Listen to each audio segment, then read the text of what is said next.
माता की जय।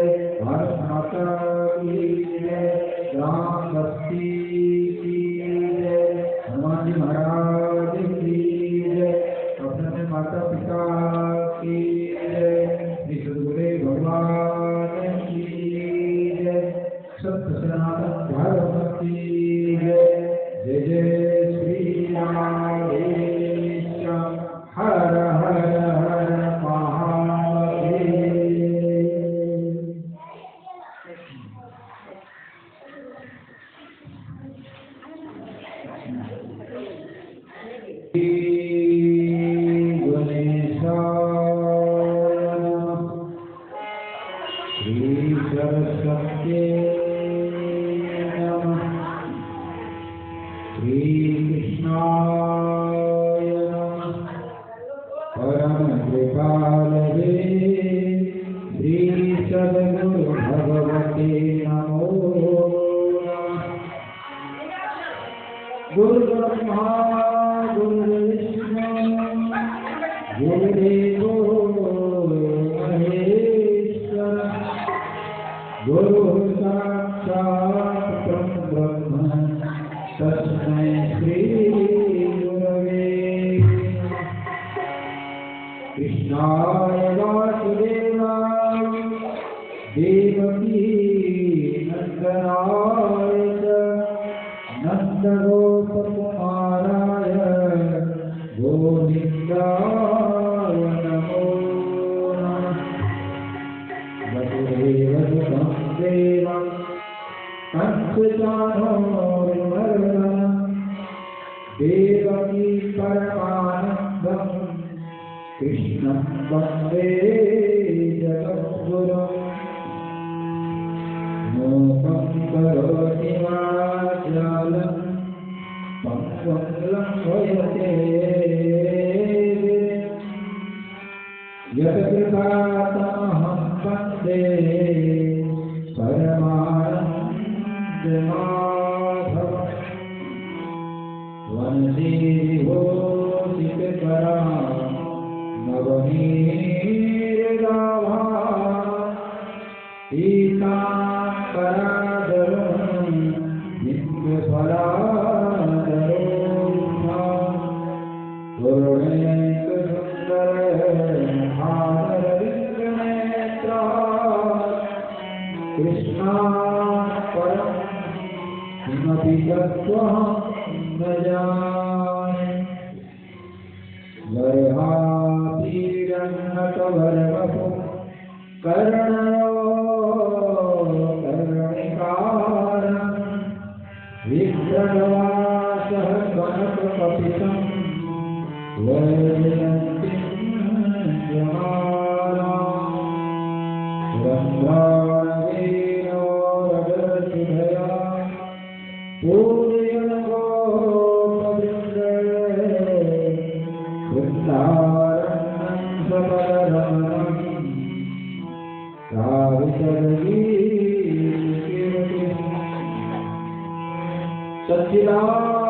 सच्चिदानन्दरूपाय विश्वोत्पत्त्यादिहेतवे तापत्रयविनाशाय श्रीकृष्णाय वयं नमः।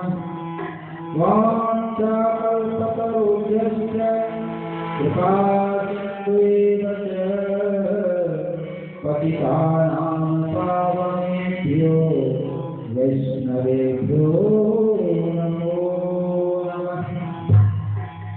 नारायणं नमस्कृत्य नरं चैव नरोत्तमं देवीं सरस्वतीं व्यासं ततो जयमुदीरये।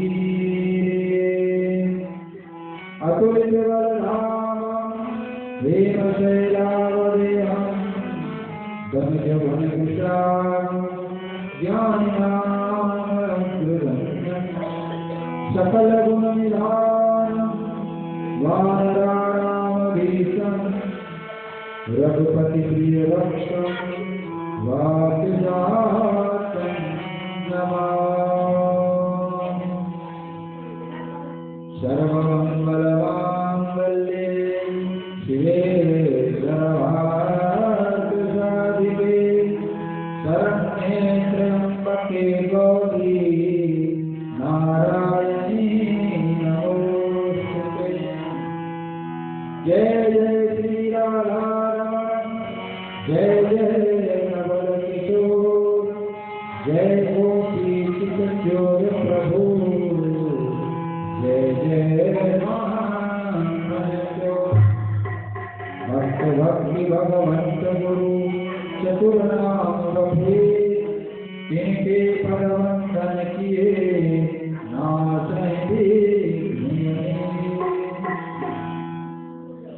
या देवी सर्वभूतेषु दयारूपेण संस्थिता नमस्तस्यै नमस्तस्यै नमस्तस्यै दुर्गा दुर्गति दूर कर मंगल कर सबका मन मंदिर उज्जवल करो कृपा करके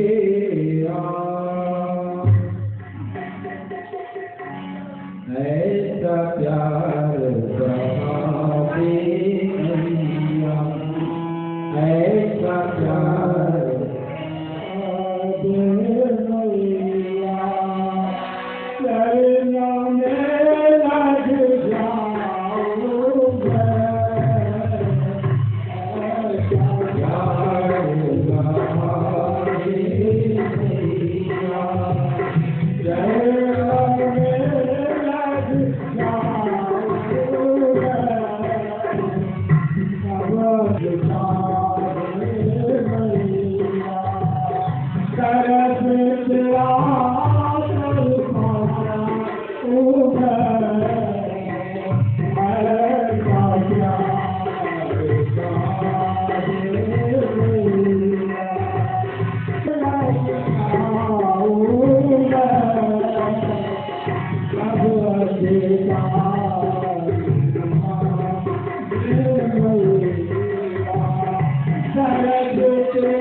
परम दयालु परम कृपालु श्री राधा माधव भगवान के चरणों में अनंत बार प्रणाम। जगत में श्री दुर्गा मैया के चरण बार बार प्रणाम। उनके स्वरूप हो संत भगवान श्री गुरुदेव भगवान के चरणों में बार बार प्रणाम। संतोषित भगवत श्री भक्तजन भगवती दुर्गा माता सबको राधे।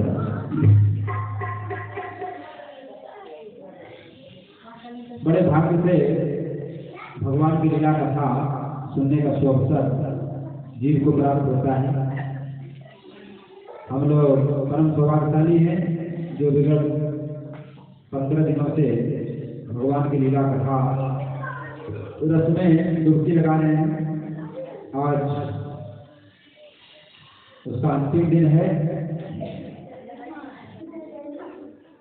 और एक प्रकार से श्री कृष्ण कथामृत का भगवान पान किया यहाँ पर 7 दिनों तक। ये 7वां दिन है और अंतिम दिवस। जिस स्थल पर जिस घर में भगवान की लीला कथा होता है वहाँ पर सभी देवी देवता ऋषि मुनि संत सभी पवित्र नदियाँ गंगा यमुना सरस्वती त्रिवेणी कावेरी सब वहाँ पर उपस्थित है। सभी देवी देवता ब्रह्मा विष्णु शंकर हनुमान जी महाराज और जितने भी भक्त हैं भगवान के सभी उपस्थित है। भगवान की कथा के विधान वो जगह परम पवित्र बन जाता है, परम पावन होता है। जिस घर में जिस स्थान में जिस गांव में भगवान की सुंदर सुंदर लीला कथा होती है उस गांव का सम्यक विकास होता है, उन्नति होता है, उत्थान होता है। वहाँ के दुख क्लेश संकट दूर होता है। लेकिन इस बात को जो धार्मिक लोग हैं भक्त लोग हैं वही समझ पाते हैं। जिनकी धर्म कर्म रुचि नहीं है उनका फिर विचार दूसरा है। एक वास्तव में बात यही सही है कि जहाँ सुमति कन संपत्ति नाना और जहाँ कुमति कन विपत्ति निदान। जहाँ सुंदर बुद्धि है वहाँ पर संपत्ति का निवास। जैसे कथा में आपने सुना कौरवों का दुर्योधन का मंत्र ठीक नहीं, परिणाम क्या हुआ? महाभारत में मारे गए।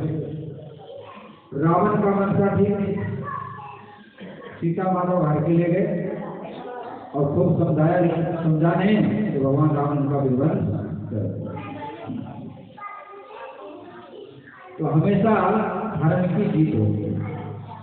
और जिस स्थान पे हम लोग बैठे हैं दुर्गा माँ क्या करती हैं? दुष्टों का नाश करती हैं।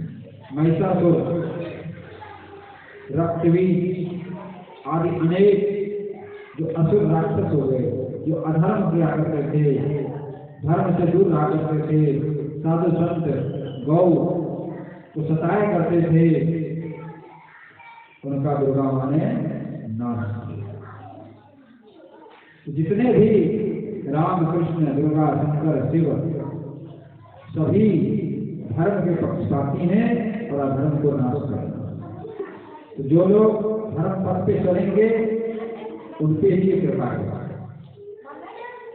लोग कहते हैं कि दुर्गा मैया बलि नहीं स्वीकार करते। दुर्गा मैया में जगत जननी सारा संसार इनकी संतान है, तो माँ कहते बलि स्वीकार करो। ऐसा नहीं, यदि बलि स्वीकार करती तो तुम काट करके फिर उन्हीं को जान को दुर्गा मैया के सामने रखते तब हम सोचते हुए दुर्गा मैया स्वीकार। ये तो जो राक्षस वृत्ति के लोग हैं अपने जीव के स्वाद को बचाने के लिए और राक्षसी वृत्ति को बढ़ावा देने के लिए बहाना दुर्गा मैया के लेते हैं। स्वयं राक्षस पशुओं का बलि करते हैं और स्वयं उसको खाते हैं। दुर्गा मैया तो ऐसे बलि करने वाले संघार है, तो उनका काम है दुष्टों का नाश करना। जो अधर्म पे चलते हैं, जो दूसरों को देते हैं, जो हिंसा वृत्ति में रहते हैं, दुर्गा मैया उनका नाश कर। इसलिए हम लोगों को हमेशा धर्म पथ पे चलना। देखिए धर्म पथ पे चलने वाले लोग कम हैं, संख्या कम होती है, लेकिन संख्या कम होती है लेकिन पावर ज़्यादा है, शक्ति अधिक है। इसलिए न सोचो संख्या कम।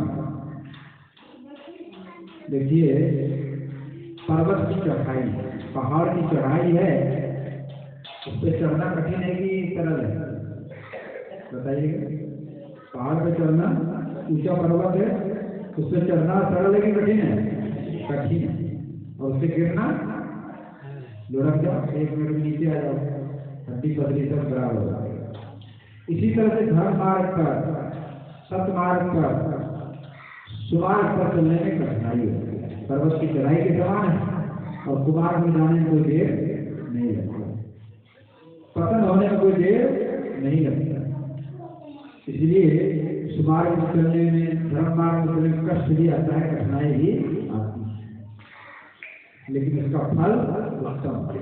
धर्म की हमेशा जीत होती है, अधर्म का हमेशा हार होता है। संसार में जिनका नाम है, उन्होंने सत्कर्म किया, धर्म पथ पे चले, भगवान की भक्ति की, उनका ही नाम है। नहीं तो संसार में लोग लाखों जन्म लेते हैं, लाखों मर जाते हैं, लेकिन नाम कहाँ रहता है?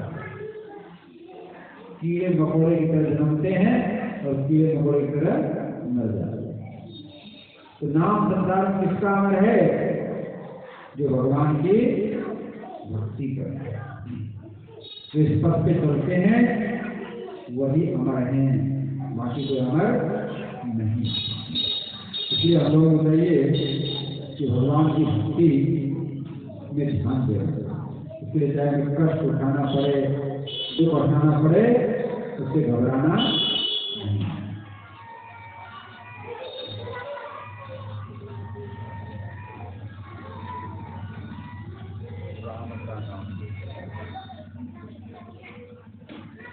किसी संत ने बहुत सुंदर कहा है,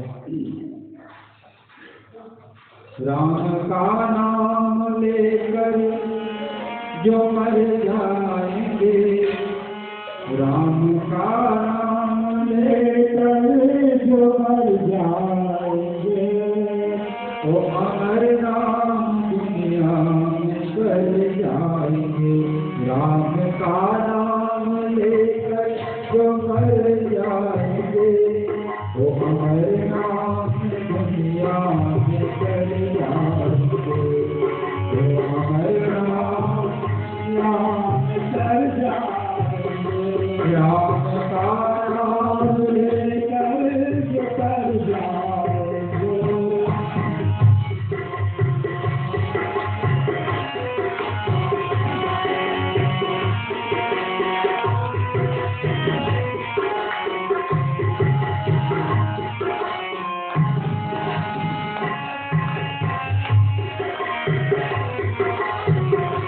एक पूछो कि मर कर किधर जाएंगे, एक पूछो कि मर कर किधर जाएंगे, वो जिधर भेज देंगे उधर जाएंगे, वो जिधर राम का नाम लेकर जो मर जाएंगे, राम का नाम लेकर जो मर जाएंगे, अमर नाम दुनिया में कर जाएंगे, अमर नाम दुनिया में कर जाएंगे। राजा राम राम राम, राजा राम राम राम, राजा राम राम राम, राजा राम राम राम, राजा राम राम राम, सीता राम राम राम, सीता राम राम राम, सीता राम राम राम, सीता राम राम राम,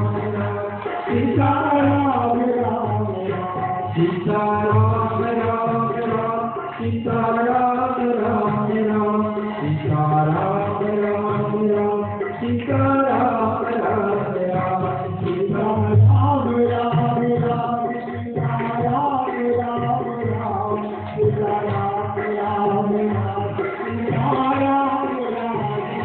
राधे श्याम श्याम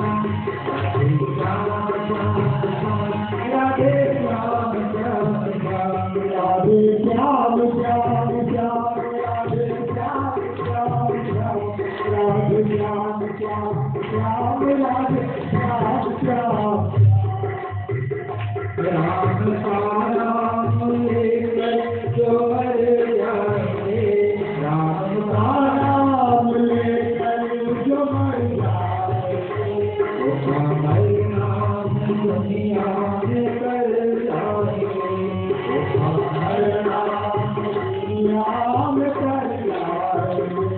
आप मानो न मानो खुशी आपकी, आप मानो न मानो खुशी आपकी, आप मानो न मानो खुशी आपकी, मानो न मानो खुशी आपकी। मुसाफिर है कल अपने घर जाएंगे, मुसाफिर है कल अपने घर जाएंगे, मुसाफिर है कल अपने घर जाएंगे, मुसाफिर घर जाएंगे। राम का नाम लेकर के मर जाएंगे, राम का नाम लेकर जो कर जाएंगे, वो हर नाम दुनिया में कर जाएंगे, राम दुनिया में कर जाएंगे। सीता राम राम राम, सीता राम राम राम, सीता राम राम राम, सीता राम राम राम, सीता राम राम राम, सीता राम राम राम, सीता राम राम राम, सीता राम राम राम। राधे श्याम श्याम राम, राधे श्याम श्याम श्याम, राधे श्याम श्याम श्याम, राधे श्याम श्याम श्याम, राधे श्याम श्याम श्याम, राधे श्याम श्याम श्याम, राधे श्याम श्याम श्याम। बोलो राधा भगवान की जय। तो हम प्रवेश करते हैं।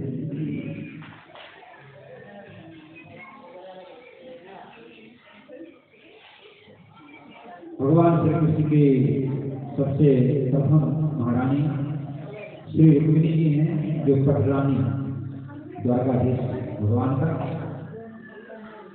इसके बाद द्वारकापुरी में एक सप्ताहिक नाम के जन रहते थे। उनको सूर्य भगवान से मणि मिला और उस मणि से 8 भार सोना प्रतिदिन निकलता है। सूर्य भगवान की पूजा करता था। एक दिन भगवान कृष्ण ने उनसे कहा, ये काम करो, तुम इस मणि को राजा को दे दो, राजा बताएंगे जिससे प्रजा का कल्याण। लेकिन उसने मना किया। घटना ये घटित हुई, उसका भाई क्या नाम था, प्रसेन जी, वो उस मणि को पान करके जंगल में शिकार करने के लिए गया। तो वहां पर एक सिंह ने उस प्रसेन जी को, उसके घोड़े को मार दिया और उसका मणि छीन लिया। वहीं पर जामवंत, जो भगवान राम के साथ थे, जामवंत रहते थे गुफा में। जामवंत निकले तो उन्होंने देखा ये बड़ा सुंदर मणि है। सिंह को मार दिया और उस मणि को लेकर गुफा में चला। और जामवंत की बेटी जामवंत वहां पर रहती, उनको खेलने के लिए देखते। इधर जब कई दिन हो गए प्रसेन जी नहीं लौटा, तो 17 दिन हल्ला कर दिया कि भगवान कृष्ण ने हमारे भाई को मरवा दिया और मणि को चुरा दिया, हड़प। जबकि भगवान कृष्ण ने लिया ही, तो भगवान कृष्ण ने तो झूठा आरोप लगा रहा है मेरे ऊपर। देखो संसार में भगवान को भी नहीं छोड़ते। संसार के लोग ऐसे होते हैं कि सबको लगे, अच्छे आदमी तो उसको भी। तो भगवान ने ऐसे आरोप से मुक्ति कैसे हो, तो सैनिकों के साथ वन में गए खोजने के लिए। तो देखा सिंह को मरा पड़ा है और सिंह को वहां के वृक्ष का पैर का निशान देखते देखते गुफा के पास, अच्छा कोई गुफा में ले गया। तो भगवान कृष्ण सैनिकों से कहा कि तुम लोग यहाँ पर रहो, 15 दिन विचार कर, यदि 15 दिन में हम आ जाए तब तो समझो ठीक है, नहीं आ तो अपना वापस। अब घुस गए अंदर। जामवंत ने कही कौन सा मनुष्य आ गया, तो जामवंत और भगवान कृष्ण में युद्ध होने लगा। 27 दिन और 27 रात्रि लगातार मल्ल कुश्ती युद्ध। अंत में उसके हाथ पैर शरीर सब ढीले पड़े।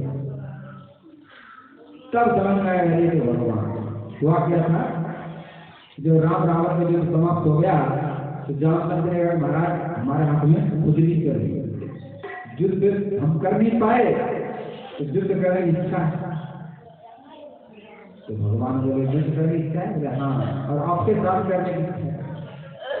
तो भगवान राम ने कहा जामवंत जी यहाँ तो स्वामी सेवक का संबंध है और मैं मर्यादा पुरुषोत्तम हूँ, इस समय तो युद्ध नहीं हो पाएगा। हाँ, अगले कृष्णावतार में आपके साथ हम युद्ध करेंगे और आपकी हाथ की खुजली है ना उसको मिले। तो वही जामवंत अभी तक है। इधर भगवान कृष्ण ने जब 27 दिन से हड्डी पतली अच्छी मरम्मत कर दिया, तब उसको ज्ञान हो गया कि भगवान चरणों पड़ गए, प्रभु मैं आपको पहचान नहीं पाया।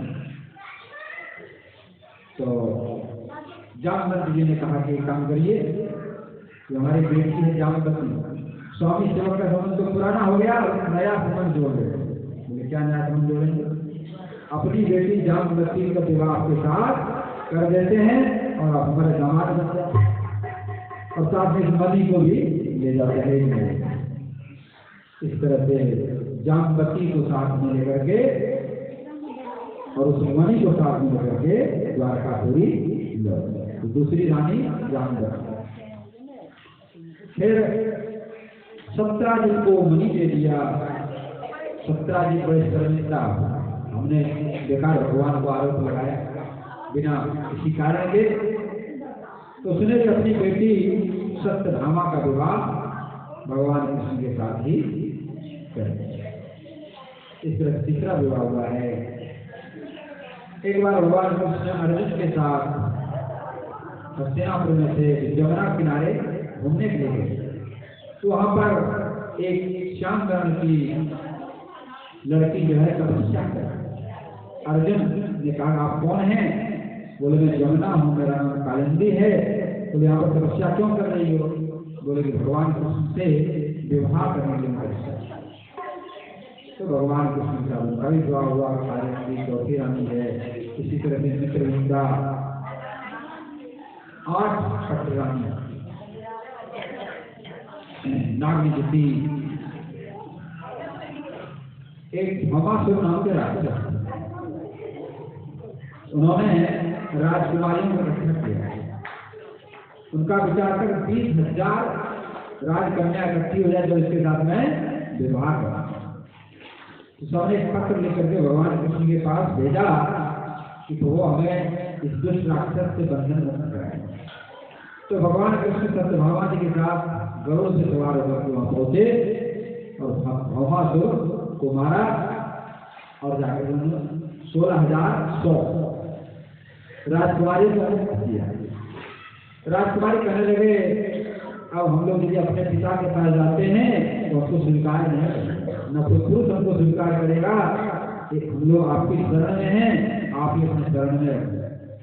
तो भगवान 16,100 राजकुमारियों को अपने द्वारकापुर में ले गए और उतना ही मंडप बना और एक ही मुहूर्त में सबके साथ विवाह हुआ। इस तरह से 16,108 रानी है भगवान श्री कृष्ण के। उतने ही महल बने हुए हैं और सभी महल में एक एक रूप धारण कर भगवान कृष्ण का 16,108 रूप धारण करके सब रानियों के पास हुआ। लेकिन सब कुछ करते हुए भी ब्रह्मचारी, बाल ब्रह्मचारी, योगेश्वर श्री कृष्ण का नाम है। गृहस्थ में कैसे रहना चाहिए शिक्षा देते हैं भगवान। और उनके बहुत फिर भगवान शंकर का तपस्या किया और भगवान शंकर से वरदान पाया कि प्रत्येक रानी से 10 लड़का और 1 लड़की लगेगी। तो अब जोड़ लीजिए हम हिसाब किताब 16,108 हैं, सबसे 10 लड़का हैं और उससे 1 लड़की, तो कितना बड़ा संख्या होगा। फिर नाती, पंती, पोता, पूरा लंबा परिवार। बहुत बड़ा परिवार हो गया भगवान कृष्ण। इस तरह से महाराज भगवान कृष्ण द्वारकापुरी में रह करके राज्य कर रहे हैं। बीच बीच में राक्षसों का भी वध करते हैं। दंतवक्त्र, साल, अनेक ऐसे राक्षस दुष्ट लोग हैं, उनका भी श्रृंगार किया प्रभु ने, बड़ा विस्तार से कहा है, लेकिन उतना समय ही नहीं। अब भगवान कृष्ण को वृंदावन की, गोकुल की, नंद बाबा की, यशोदा मैया की याद है और कभी कभी अकेले में याद करके रोने लगते हैं। तो रुक्मिणी आदि महारानी कहती हैं कि प्रभु एक बार बताइए, तो गांव की ग्वालें बिना पढ़ी लिखी और पता नहीं उनमें आपका इतना प्रेम क्यों। हम लोग राजकुमारी सुंदर 16 श्रृंगार में सजी रहती है, एक से सुंदरी, लेकिन हम लोगों को प्रेम में क्या कमी है? क्या आप उनको याद करते रहते हैं? राधा को याद करते हैं, ललिता को याद करते हैं, विशाखा को याद करते हैं, अपने माता पिता नंद बाबा को याद करते हैं। पता नहीं क्या घोट के पिला दिया उन लोगों ने आपको, उसकी यादें नहीं भूलते। ऐसा कौन सा प्रेम का पहाड़ा पड़ा दिया? तो भगवान ने सोचा इस तरह से समझाने से इनके समझ में नहीं आएगा। तो भगवान ने लीला रचा। क्या लीला रचा? भगवान के पेट में दर्द, बड़ा भयंकर दर्द होने लगा, बड़े बड़े राजवैद्य आए, अनेक तरह से उपचार किया, लेकिन दर्द समाप्त नहीं। बड़ा करहा रहे पीड़ा किया। सभी द्वारकावासी बड़े दुखी हैं प्रभु के दुख से। जिसमें नारद जी आए हैं। नारद जी का प्रभु क्या लीला हो रही? बोले लीला के और पेट में बड़ा भयंकर दर्द। महाराज बड़े बड़े बैठे, बोले सब बैठे फैल हो गए। तो स्वर्ग का जो बैठे अश्विनी कुमार, उसको बुलाते हैं। तो स्वर्ग के जो बैठे थे अश्विनी कुमार को बुला लिया। उन्होंने खूब नाड़ी वाड़ी देखा तो, लेकिन बोले रोग का पता ही नहीं चल रहा कौन सा रोग, सब फैल हो गए। नारद जी कहने लगे प्रभु कोई ना कोई उपाय होगा। बोले उपाय तो है, लेकिन उपाय होना कठिन।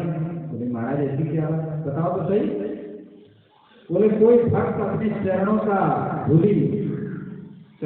धूल हमको दे दे और हम उसको शरीर में लगाएं, खाएं, हमारे पेट में पहुंच जाए, उससे हमारा दर्द।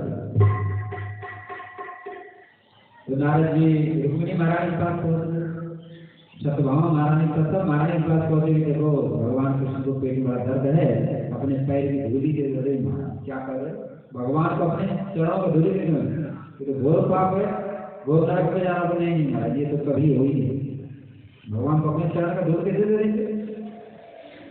बस देव देवी के पास बोले आप चल के माँ बाप को आप दे देंगे। ये तो हो ही।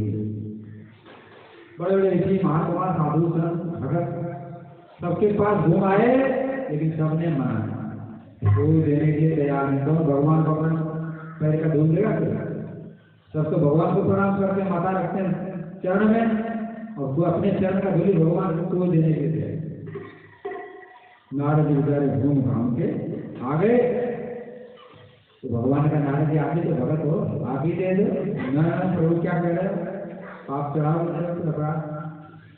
भगवान ने कहा एक काम करो, तुम गोकुल गए, वृंदावन गए? बोले महाराज वो करेंगे। बोले वहां जाओ। बोले महाराज क्या करे, तो पूरे संसार में घूम लिया, किसी ने नहीं दिया। बोलो नहीं जाओ, एक बार देख के जाओ। चले गए नारद जी। जमुना जी किनारे सब ग्वालें गोपी सब बैठी हुई थी, भगवान कृष्ण की चर्चा। उनका एक ही काम करना है, भगवान कृष्ण की चर्चा। नारद जी प्रकट हुए, नारद जी को प्रणाम किया। सबने दे ऋषि प्रणाम, आपको स्वागत है आपका, और आप कहाँ से आए? बोले द्वारका में। बोले हमारे श्याम सुंदर घनश्याम नंदलाल सक्षम तो हैं, सब ठीक तो है द्वारकापुरी में? नारद जी बोले ठीक क्या है? भगवान बड़े दुखी हैं, उनको पेट में बड़ा भयंकर दर्द। सब लोग आंखों से आंसू झरने लगा, प्रभु को दर्द।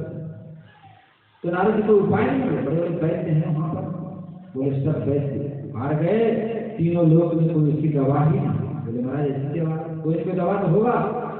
बोले दवा तो है लेकिन उसको कोई देने वाला नहीं। तो बोले दवा क्या है? बोले दवा ये कि कोई भक्त अपने चरण की धूल दे दे और उसको भगवान अपने शरीर में मले, खावे, सिर में धारण करे तो रोग ठीक हो। सभी गोपियां वाली जमुना जी के मिट्टी में पैर घिसने लगी। नारद ले जाओ हमारी चरण का धूली, ले जाओ हमारी चरण का धूली। अरे गोपियों क्या कर रही, पता है तुम्हें? तुम अपने चरण का धूल लोगे तो तुमको नरक में जाना पड़ेगा, भगवान है। गोपियों ने कहा क्या हजारों जन्मों तक घोर नरकों में जाना पड़े, दुख उठाना पड़े, लेकिन हमारे प्रभु को सुख मिले, इसके लिए हमको उठाने के लिए इसको कहते हैं प्रेम। एक रुपये स्वार्थ का प्रेम, हम आपसे प्रेम करेंगे, हमसे प्रेम करें। लेकिन प्रेम क्या है? जिसमें लेने की भावना हो, केवल देने की भावना हो, बदले की भावना नहीं हो, उसका नाम है प्रेम। और इसमें लेने में स्वार्थ तो दुनिया का व्यापार। तो सच्चा प्रेम ये है कि प्रेमी को सुख, हमें भले दुख उठाना पड़े लेकिन हमारे जो प्रेमी है उसको सुख। तो नारद जी धन्य हो गोपी, जभी तो तुम्हारा नाम है संसार में। भक्ति का आचार्य है गोपियां, भक्ति मार्ग में सबसे ऊंचा स्थान है। जो ब्रज के गोप हैं, वाले हैं, गोपियां हैं, क्यों? उन्होंने अपना जीवन भगवान कृष्ण के लिए समर्पित किया। उन्होंने जीवन भर दुख उठाया लेकिन भगवान को कष्ट न हो, इसलिए कभी भगवान से मिलने नहीं गए, मथुरा गए द्वारा। इसको बोलते हैं प्रेम।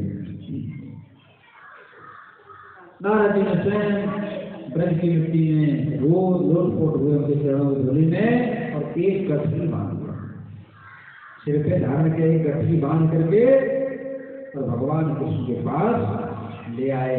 भगवान कृष्ण ने गठरी में लोटपोट हुआ महाराज, कुछ खाए, सिर में लगाए, पेट का दर्द ठीक हो गया। सब रानियों को बुलाया, रानियों देखो ये आप करें अनपढ़ है गंवार, लेकिन प्रेम करना ये जानती हैं। आप तो नरक से डर गए, अपराध से डर गए, दुख से डर गए, और ये है जो हमारे सुख के लिए नरक मिल जाए, इसको कहते हैं प्रेम। तो रुक्मिणी आदि महारानी ने एक बार रोहिणी माँ से कहा आप तो कन्हैया के साथ रहे 11.5 वर्ष, तो कन्हैया की बाल लीला सुनाई, बड़ी इच्छा है ब्रज की लीला जो गोकुल में, नंदगांव में, वृंदावन में भगवान ने लीला किया है, उन लीलाओं को सुनाओ। रोहिणी माता कहने लगी, बलराम जी की माँ बलदेवी बड़ी, रोहिणी माता कहने लगी सुना तो दूंगी लेकिन कृष्ण बलराम यहाँ नहीं आना, यदि कृष्ण बलराम आ गया ना तुम्हें कथा नहीं सुना। तो देवती की जो कृष्ण भगवान के बहन है सुभद्रा से कहा कि तुम गेट पे खड़े हो जाओ दरवाजे में, कृष्ण बलराम आगे तो वहीं पर रोक गए, भीतर नहीं आने पाए। अब सुभद्रा गेट पे खड़ी हो गई, द्वार पे खड़ी हो गई, और इधर रोहिणी माता भगवान कृष्ण की बाल लीला का वर्णन करने लगे।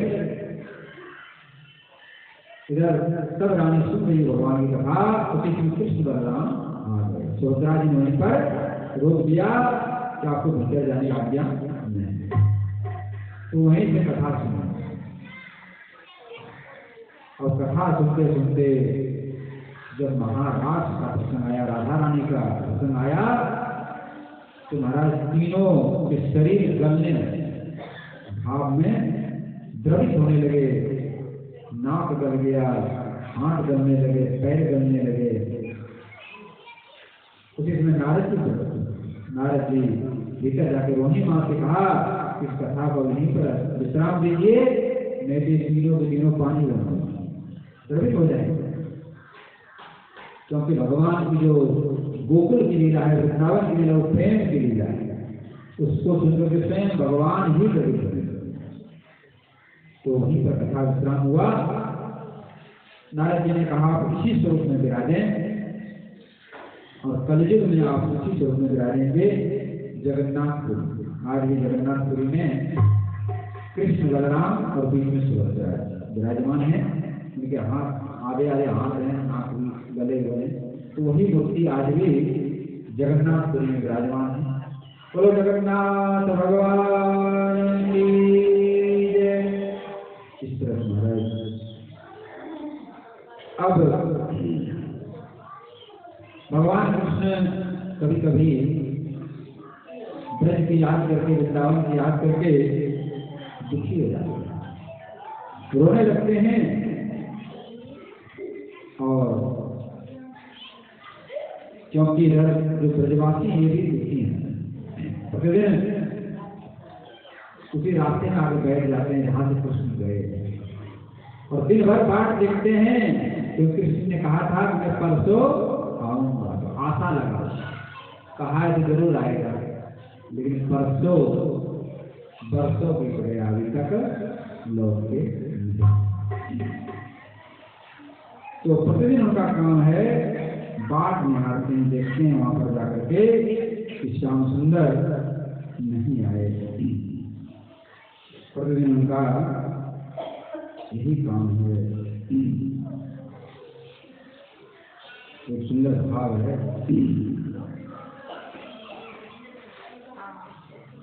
क्या कहते हैं, श्याम भई घन श्याम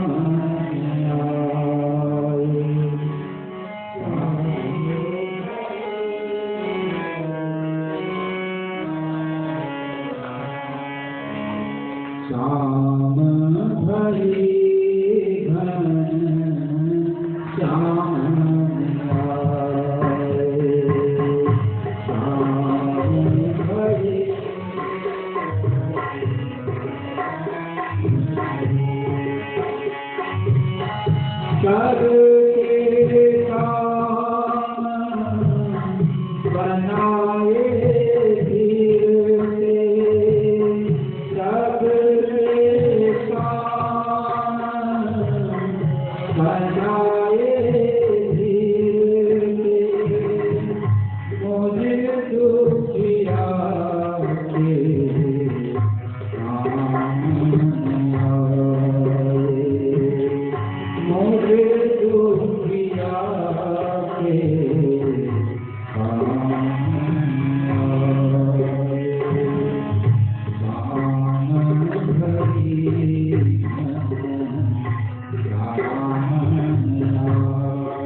थोड़ा जो है प्रसंग भावुकता का ध्यान से सुनेंगे, ये शांति से सुनिए, इधर उधर ध्यान लगाओ, कथा पर ध्यान दो।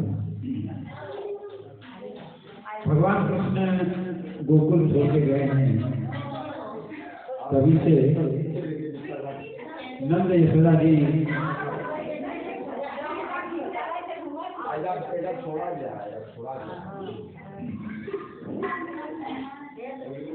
अब शांति से बैठ जाइए, शांति से बैठ जाओ,